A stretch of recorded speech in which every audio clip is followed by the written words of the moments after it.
कर्पूरगौरं करुणावतारं संसारसारं भुजगेन्द्रहारं सदा वसन्तं हृदयारविन्दे भवं भवानी सहितं नमामि। हर हर महादेव। जय भोलेनाथ। आप सभी पर भोलेनाथ और माता पार्वती का आशीर्वाद सदैव बना रहे। आज सुनिए सोमवार व्रत की संपूर्ण कथा। पौराणिक कथा के अनुसार अमरावती नगर में एक धनी व्यापारी रहा करता था। दूर दूर तक उसका व्यापार फैला हुआ था।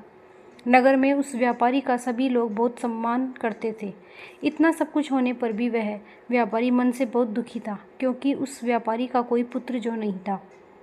दिन रात उसे बस एक ही चिंता सताती रहती थी कि उसकी मृत्यु के बाद उसके इतने बड़े व्यापार और धन संपत्ति को कौन संभालेगा। पुत्र प्राप्ति की इच्छा से वह व्यापारी हर सोमवार भगवान शिव की व्रत और पूजा किया करता था। सायंकाल को वह व्यापारी शिव मंदिर में जाकर भगवान शिव के सामने घी का दीपक भी जलाता था। उस व्यापारी की भक्ति देखकर एक दिन देवी पार्वती ने भगवान शिव से कहा कि हे प्रभु, यह व्यापारी आपका सच्चा भक्त है। कितने दिनों से ये सोमवार का व्रत और पूजा नियमित कर रहा है। भगवान, आप इस व्यापारी की मनोकामना अवश्य पूर्ण करें। तब भगवान शिव ने मुस्कुराते हुए कहा कि हे पार्वती, इस संसार में सबको उसके कर्म के अनुसार फल की प्राप्ति होती है। प्राणी जैसा कर्म करते हैं उन्हें वैसा ही फल मिलता है। इसके बाद भी देवी पार्वती नहीं मानी। उन्होंने बार बार आग्रह किया और कहा कि हे महादेव, हे प्रभु, आपको इस व्यापारी की इच्छा पूरी करनी ही पड़ेगी। यह आपका अनन्य भक्त है। हर सोमवार आपका विधिवत व्रत रखता है और पूजा अर्चना के बाद आपको भोग लगाकर एक समय ही भोजन भी ग्रहण करता है। आपको इससे पुत्र प्राप्ति का वरदान तो देना ही पड़ेगा। प्रभु देवी पार्वती का इतना आग्रह देखकर भगवान शिव ने कहा कि हे देवी, तुम्हारे आग्रह पर मैं इस व्यापारी को पुत्र प्राप्ति का वरदान तो देता हूँ, लेकिन इसका पुत्र 16 वर्ष से अधिक जीवित नहीं रहेगा। उसी रात भगवान शिव ने स्वप्न में उस व्यापारी को दर्शन देकर उसे पुत्र प्राप्ति का वरदान दिया और उसके पुत्र के 16 वर्ष तक जीवित रहने की बात भी बताई। भगवान के वरदान से उस व्यापारी को खुशी तो हुई, लेकिन पुत्र की अल्पायु की चिंता ने उसे खुशी को नष्ट कर दिया। व्यापारी अब भी पहले की तरह सोमवार का विधिवत व्रत करता रहा। कुछ महीने पश्चात उसके घर एक बहुत ही सुंदर पुत्र उत्पन्न हुआ। पुत्र जन्म से व्यापारी के घर में खुशियां भर गई। बहुत धूमधाम से पुत्र जन्म का समारोह मनाया गया।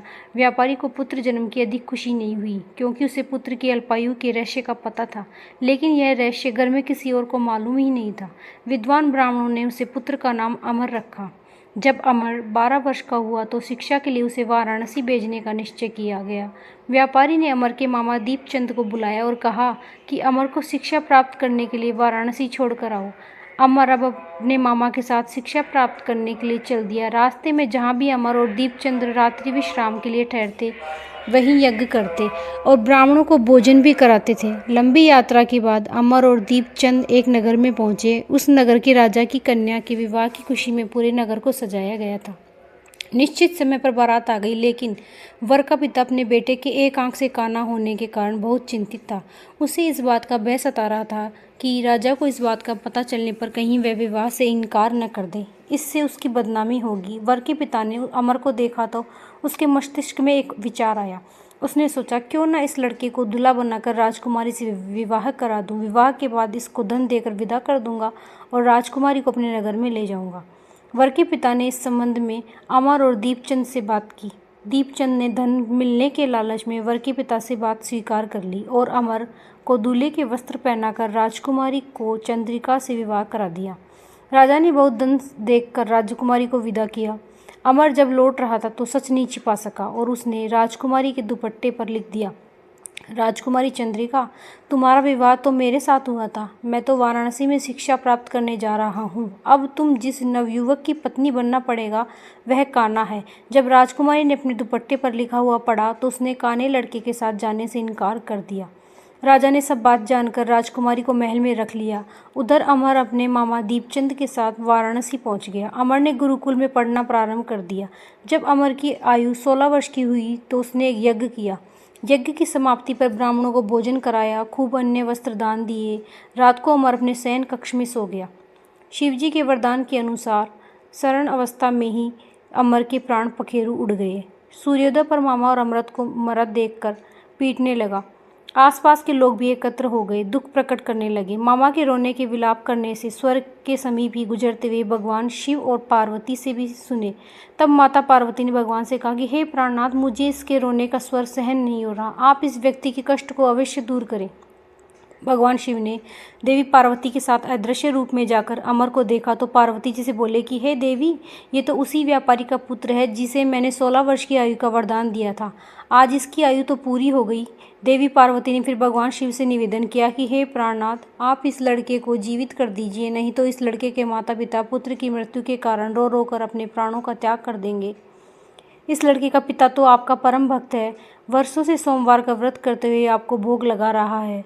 माता पार्वती के बार बार आग्रह करने पर भगवान शिव ने उस लड़के को जीवित होने का वरदान दिया और कुछ ही क्षणों में वह जीवित होकर उठा। फिर शिक्षा समाप्त करके अमर मामा के साथ अपने नगर की ओर चल दिया। दोनों चलते हुए उसी नगर में पहुंचे जहां अमर का विवाह हुआ था।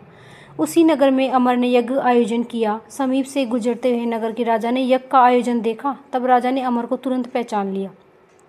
यज्ञ समाप्त होने पर राजा ने अमर और उसके मामा को महल में ले गया और कुछ दिन उन्हें महल में रखकर बहुत सारा धन वस्त्र देकर राजकुमारी के साथ विदा कर दिया। रास्ते में सुरक्षा के लिए राजा ने बहुत से सैनिकों को भी साथ भेज दिया।